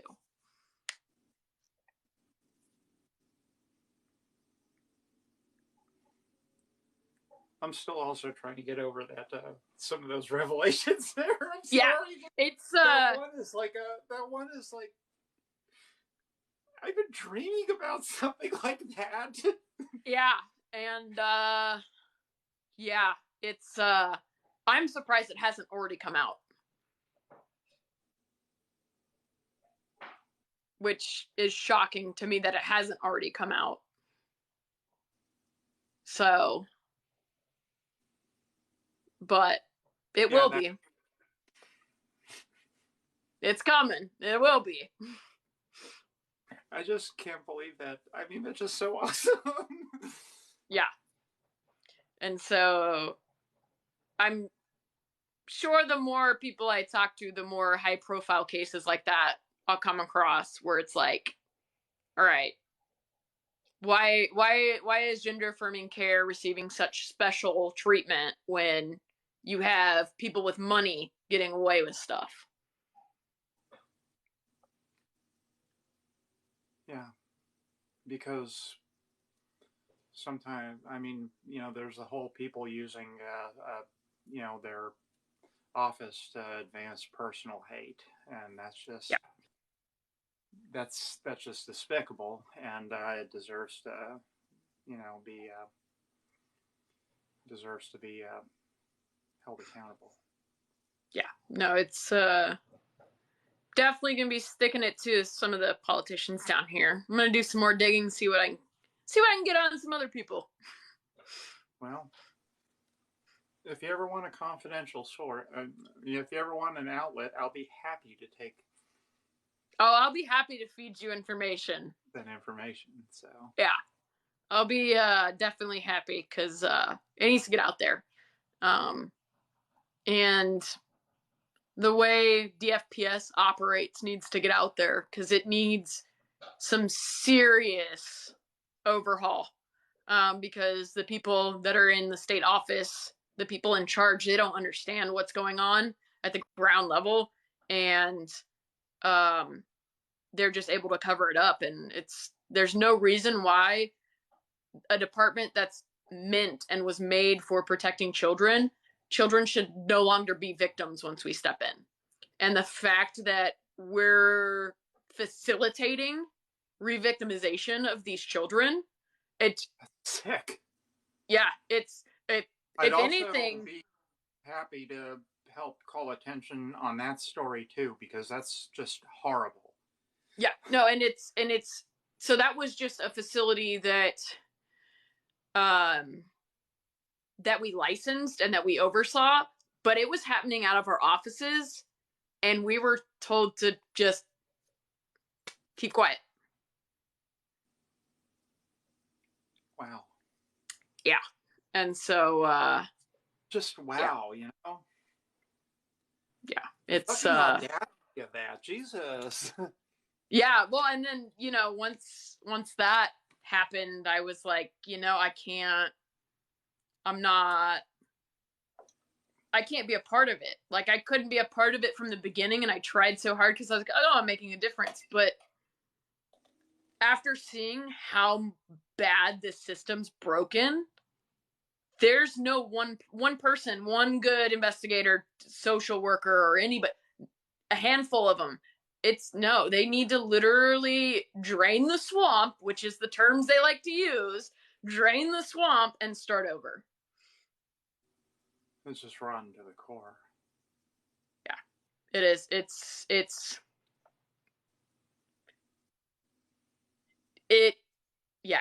just, I never thought I would get involved in a system that was this against helping children, because at this point, by covering things up, they're against helping children. I mean, they're facilitating sex trafficking.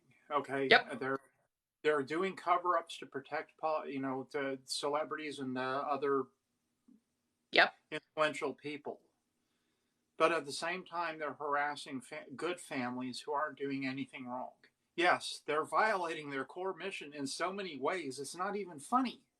Yeah. And they need to be held accountable on this. That's horrible. Well, and not only is Abbott facilitating, because he's in charge of the department, not only he's facilitating sex trafficking, now he's human trafficking when he's taking immigrants all the way up to DC. Now he's trafficking humans. And so it's just, Abbott needs a mental evaluation, and I hope one day he gets it, and I hope it's soon. I don't care whether or not he gets help for his issues. I just want. Well, no, I just think it needs to be brought to light how mentally fucked up he is.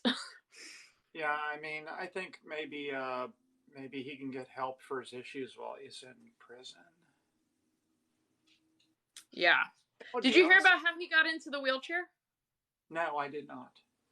So it was a tree that had fallen on him, and it was on state property. So he turned around and he sued the state of Texas for $26 million and won. And then when he got into office, he capped it so that if the same incident would happen to somebody else, they can only sue up to $800,000.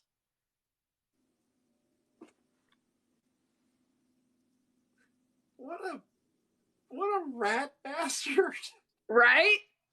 he's like, all right, cool, I'm gonna make money, and What then a I'm gonna take off it. piece of junk. Yeah, yeah. Oh my I God. was just, when I heard that, I was like, what? How sick do you have to be to do something like that? Apparently Abbott's sick. Okay. That's what I'm saying. He needs a psych eval, because this isn't.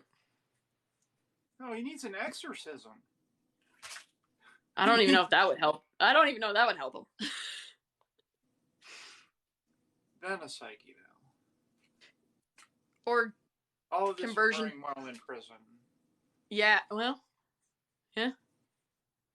Maybe like a prison just across the border.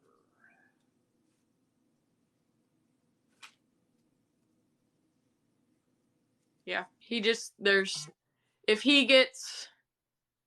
If he gets reelected, Texas is in for, it's going to be bad. Or, maybe we can just build a big catapult and launch him at Russia. I mean, maybe we won't get him there all the way, but we can try. Hey, if he survived a tree at this point, I don't know what else he might be able to survive. Well, let's find out.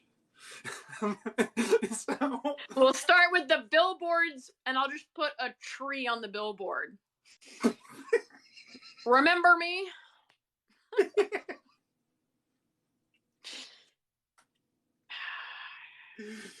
Oh God. Oh God. This is why I limit myself when speaking to media, because I'm like, I don't need that as the headline of tree on billboard. Yeah. That'd be what I'd be known for. Yeah, no. I'm really thinking we need to do this billboard thing. Yeah. Do you know his nickname for people here in Texas? What? They call him Hot Wheels. Oh yeah, I've heard that. Yeah. I think I have other words for him in my mind. They're more profane. Yeah. We don't want to get in trouble on TikTok. Yeah. Yeah, I mean, well, we've actually said most of the things they don't like us saying on this live, which is fine. I've stopped caring about that. But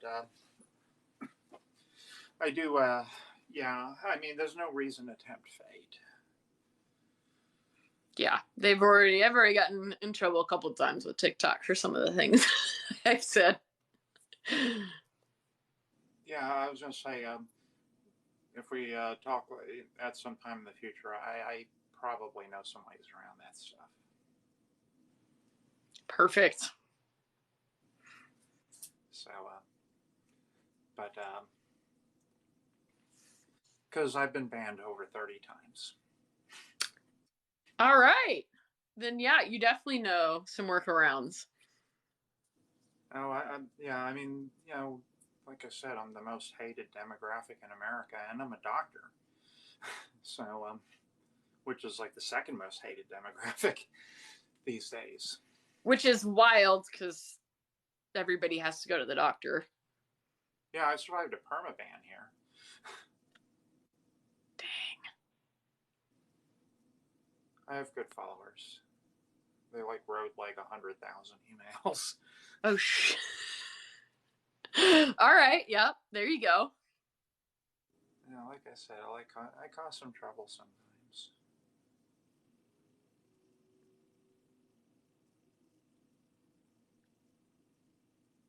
So, but I think I have the best followers on TikTok. They're just rock stars. So.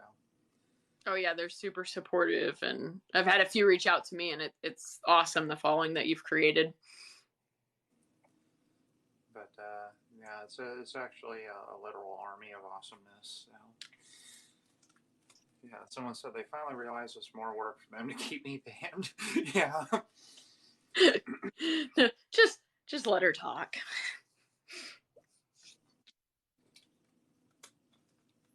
Well, I don't really I don't cause trouble for decent people or anything. I mean, stick up for them. Hey, it's all freedom of speech. But yeah, it is getting kind of late, and I have to be at work first thing in the morning. All right. Well, thank you for having me on here. I really Shelby, appreciate it. This has probably been my favorite live since I resumed doing them. So we should do this again sometime, and let's holler later and talk about a couple of things, because I also have a couple ideas. So yeah, and then I'll let you know when there's some more interesting information. Awesome. And you're welcome on wherever I'm at anytime. And by the way, anyone in the audience who isn't following Shelby, follow Shelby or else. Okay? These are the kind of people that we like to associate with. So.